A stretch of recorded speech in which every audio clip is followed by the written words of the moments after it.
here with Millennium Live at the Digital Enterprise Transformation East Assembly in Charlotte, and I'm fortunate and lucky enough to be joined by the fabulous Rhonda Vetere. Rhonda, thank you for joining us. Well, Nick, thank you for having me. This is fabulous. Excellent. So you've created such a fantastic and successful career. How have you done it, and what are you striving for in 2019? What am I striving for in 2019? I am striving to make a difference in the world, no matter what that is. That's awesome. Overall, around the world. So I'm striving for that, and that could be in multiple, in business and personal, to make a difference. And how have I created the career? It's been hard. It's been grit and grind. It's been toughing it out in hard situations, which is really interesting because it's a lot of hard work. It's a lot of hard work throughout the multiple industries: financial, insurance, telecom, retail, all the different industry verticals. But rewarding. But very rewarding. I'm having a great time. Fantastic, and that's what you should be doing. So as an iconic business leader, how have you seen the role that technology has changed the way we work, especially in large enterprises like the ones you have led? Well, technology has helped automate, whether it's the back office, it's helped our consumer journey internally, externally. It's been an interesting change of the world as the technology has evolved. So I'll give you an example. How we work is very key on how we instant message each other. Mm-hmm. Technology has enabled that, has enabled us to be more efficient, and how precise we are in communicating, so much so we expect instant responses and gratification, which is an interesting within itself, and how technology's evolved. Everyone expects instant gratitude and responses. So I've seen that, and the consumer journey has been very, very interesting on the retail perspective on how we work and how we shop. Yeah. How we do everything now. How we do everything down to our day-to-day lives. So as a change agent who has led digital transformation at a number of global companies, what are the key components in order for a company to, as you said last night, truly transform, not just say we're digital? Good buzzword these days. Truly transform. What is digital? It used to be what is cloud, but truly do it. What's the return on investment? I think it's key in the boardroom when you're actually asking for the technology investment and what you're trying to do. What is the business outcome? To truly transform, Nick, it's what are you trying to do? How? What's the return on investment? And how are you enabling the business to do something more easy and efficiently? Not just a cost play, and enable internally and externally, and sustainable model. That's a key to truly transform. That is the key. Switching gears a little bit, so you're a fantastic mentor and role model to future generations of business leaders, but especially female trailblazers. I'm sure you get asked the question at least 10 times a day, how can I be as successful as you, and how do I do it? What is your advice to the next generation of female business leaders? Get out there, be mobile, be yourself, keep to your moral compass, and actually just be you and drive for results. Performance and metrics speak for themselves. That's great advice. Maybe I can take that as well. So you're famous for being up at 4:30 in the morning and running marathons. And how do you fit in all your passions, the fitness resume, and your successful career all in one day? You have, I call it, 1,440 coins a day. How you use them is it's like a currency. So I schedule everything out precisely.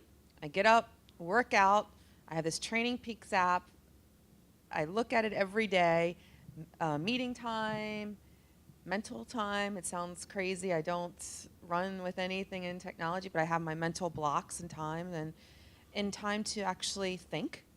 Which I think is important, and actually schedule everything. I'm a very cadence-driven person I guess that's the triathlon perspective. And by not listening to anything, you were talking about this last night, do you feel just your mind at ease and just relaxing as well as thinking? Mental activation, meditation, I call it my active meditation zone. Uh-huh. So some folks get that from yoga, some folks get it from different areas. I get that from running without any technology or swimming or biking, not hearing anything. And I strategize, thinking, that's my quiet time.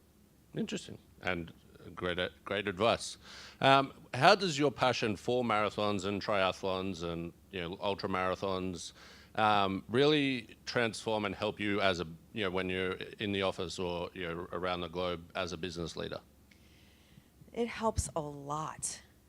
Just the fire in the belly, getting up, knowing that you are having to do a race. I think that you have to train for it, be prepared. You can't just show up and not be prepared, because you could end up in the hospital in some of these races, and I've seen that happen to folks. So you train, you be prepared. It helps me in the business because you show up to meetings prepared. It's a cadence. Life is a transition, like in triathlons, and so is work. You have this cadence and you get into it, and okay, the results. Life is a marathon, not a sprint. I often use those analogies because digital transformation takes time. It's not, oh, you wake up tomorrow and it just happens. It's like a race. You're training, you're prepping, and you pivot and you go. You fail hard and fail fast. And you have to keep pushing like in a race. Keep pushing. When it hurts. Right, exactly. So last night you gave a fantastic keynote to our assembly. Thank you for that. You talked about the importance of putting down our phones and having conversations with people. How have you seen phones and all our devices change the workplace, and how C-suite executives engage? I've seen it good and bad. So the phones, from when you have a production issue, you'll know it right away, which is great. If you can't ship product or supply chains down, you know that, or you can't do a financial transaction. That production issues in the back office or front. But I've also seen it take away from a conversation, that folks need to be able to look ourselves in the eye and have these crucial conversations and tough conversations. A text message with technology, I've seen that often people are trying to resolve problems in a text, and a message sent is never a message delivered on a technology or phone. And this is a lost art, to be able to look each other in the eye these days, just to talk. Think about how many people are trying to solve problems looking down. Mm-hmm. You're not looking up. You're not looking up. You're not looking around. You're not taking in the nonverbals. You can't. How are folks feeling? Because you can tell in a text. You can't. And it's the same with if you're on holidays and taking photos and not just experiencing where you are. Right. Taking it in. I think folks need to just put their phone down and have that moment where you just say, I'm going to have a conversation and interact, and just know that's your time to be present. Couple of follow-up questions on that. So one, do you in meetings, do you have a no cell phone, no phone or computer policy rule? And two, what is, we hear a lot of studies about, I put my phone down after 9 o'clock so I don't touch it. There is health warnings now. So what do you do, and what's your advice? In meetings, no laptops, put to the side. When people are in meetings with laptops, I can't stand folks multitasking. So I do have a silent rule. Even if someone tries to bring it into a staff meeting, put it away, put the phones down. Something happens, understand production, but let's not beyond that. So folks know that. I think it's important to be present. My device, I don't put it in the other room, the work one, the personal one. I'm not one of those folks, but if it goes off for an issue, I do have it because of the technology. And I think that it's important. There are studies, but I'm not one to put it in those little cases or anything. Like I have it. I'm just not constantly looking at it unless it goes off. And I will respond. I respond. I love when people reach out. But I have to get sleep too. Exactly. So it's everyone's different. So everyone's different style, will not follow the rule that one person has come up with. Correct. Don't know what works for you. I think that's my biggest advice. Know what works for you with your phone, with how you want to sleep. Some folks check out and say, I need 8 hours of sleep. I'm not that person. I try to, but that's how could. That's When you're hard. up at 4:30, it gets challenging. Who could? I wish I could say that we get 8 hours a day. That's not our life. Yeah. You just have to block it out and understand and plan it. I do plan which evening events to go to. I know it sounds crazy, but that's how you plan things. Yeah, that's good advice. So you've spoken at many conferences and events with different groups around the world. You've been here at the Digital Transformation East Assembly. What is kind of your overall takeaway of your experience here? I like the intimacy is amazing. How it's a great group. It's not too big. It's not too small. That you can have conversations. That everyone is going through the digital transformation. We're all on the same journey. We're at different points in different companies. That we all learn from each other. But I like, Nick, kudos to you and your team. And I'm not just saying this. I mean it from my heart. That you can walk in the hallway and stop, and you can have a conversation with anyone. And that's what I really, really enjoy is the interaction. And that is priceless, precious, however you want to say it, that we can just walk in, going from meeting, and yes, you'll get sidetracked because you'll have conversations, and some folks will think, why aren't you here? But you're actually doing other things that are it's important to have those conversations that you wouldn't have. Yeah. And why is that important for executives who of large enterprises and under pressure, and even the cyber folks dealing with the risks and but why is it important to get out of the office and and what do you get out of it? I think it changes your mental model. Some folks get so tied up and vertically down, they don't look up and see what's going on around the world. You get that out of different perspectives, that you don't just get into it so much that you don't understand what's going on in the industry. A lot of folks lose sight of that. Yeah. They really do. And it's important to get out for a day and a half and know at least 6 months to a year, I will see my industry peers at this event. And not conference to conference. That's not, you have quality time. Yeah. Not these large events that you don't talk to anyone, that you're just shuffling around. Right. So with everything you do around the world, you're traveling a lot. I hear over 260 days last year in 2018. What do you enjoy most about traveling, and how does it help you, with all your success? Traveling for work, understanding the different cultures, has helped learning how to deal with people. And it's been very enlightening. And that's a key to getting out of your comfort zone, learning people, how people do how they work different in different cultures has been wonderful to understand and to drive results in different regions. Learn that a lot through working and traveling. It's not just to travel. It's travel to work and be present. Excellent. So you've just written this fantastic book that we have here, Grit and Grind. Congratulations. Thank you. It came out a couple of weeks ago. In it, you talk a lot about teaching people how to forge their own path and make a difference. Can you share one story about someone, either in the book or that you've had that experience with recently? That have made a difference?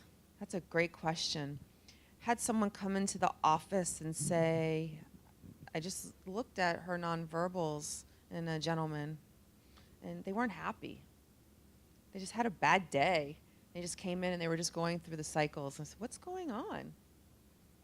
And they just paused. I said, oh, you picked up on that. I was like, what's happening? Tell me what's really going on. So they disclosed some information and said, well, if you're not happy, let's change it.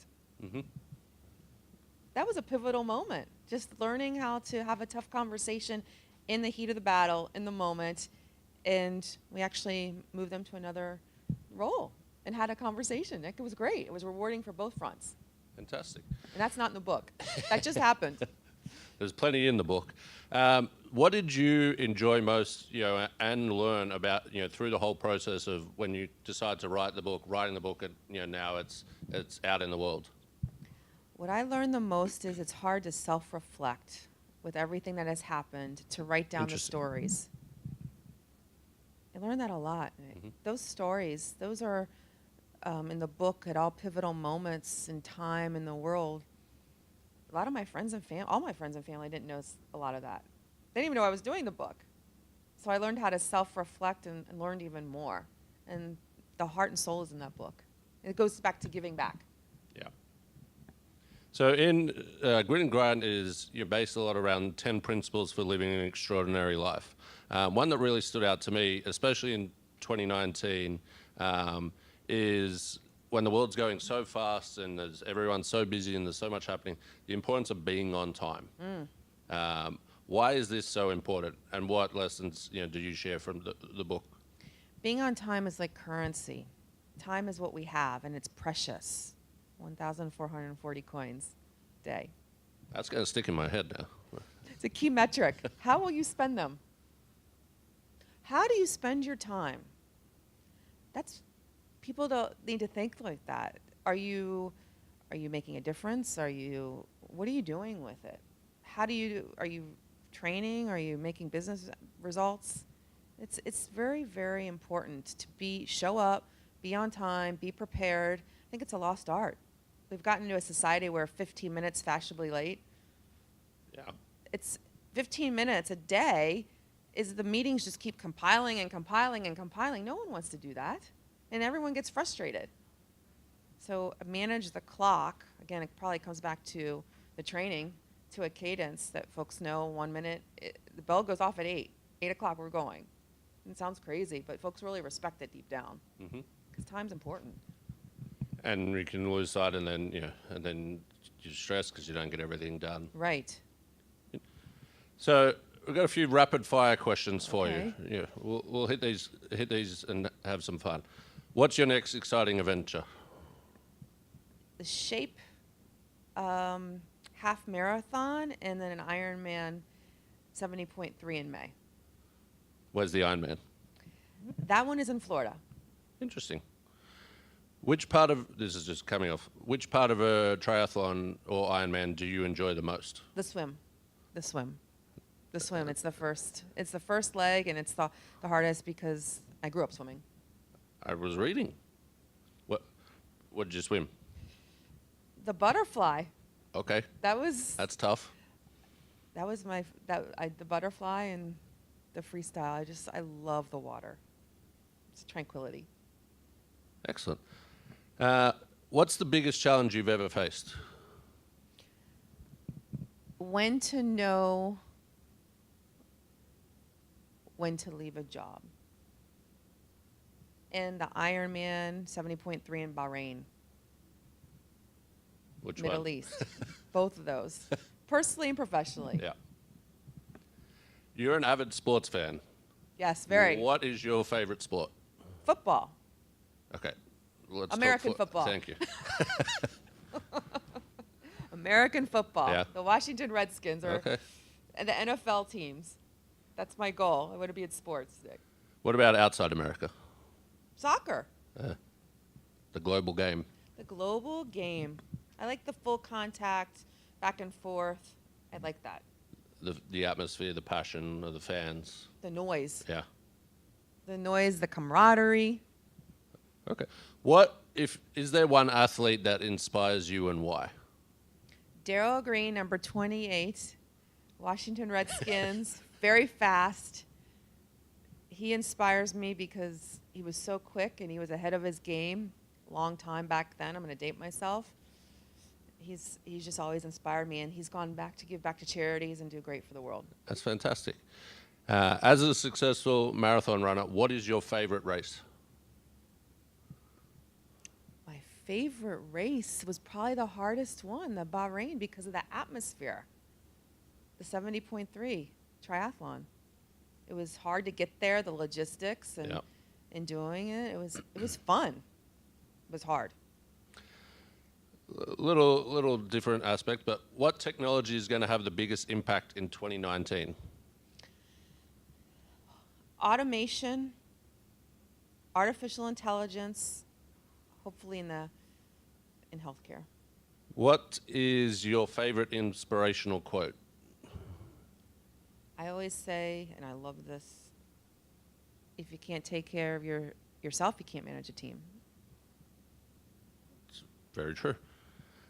What do you enjoy most about being an active user Mm-hmm. with social media as a business executive? You can learn very quickly by scanning what's going on in the pulse of what's happening around you. Number one place in the world for a holiday to unwind. St. Bart's, Number two, Italy, Positano. not a bad option. Lastly, and then we'll just talk about the book a little more. What is your favorite part of working with the Millennium Alliance? The intimacy, the conversations. I really enjoy it. The dialogue. I love the dialogue. And the transparency, the candidness.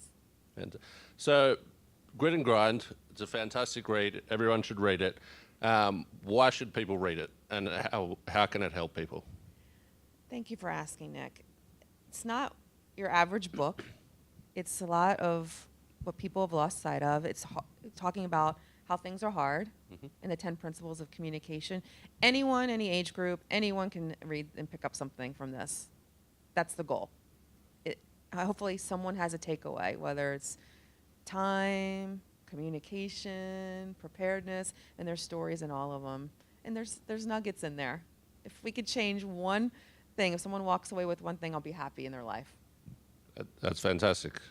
Rhonda Vetere, thank you very much for joining us. It's been great talking with you, working with you, and we appreciate the message you shared with everyone at the Assembly and all of our viewers. Thank you so much. Thank you, Nick. It's been a pleasure. Thank you. Thank you, everyone.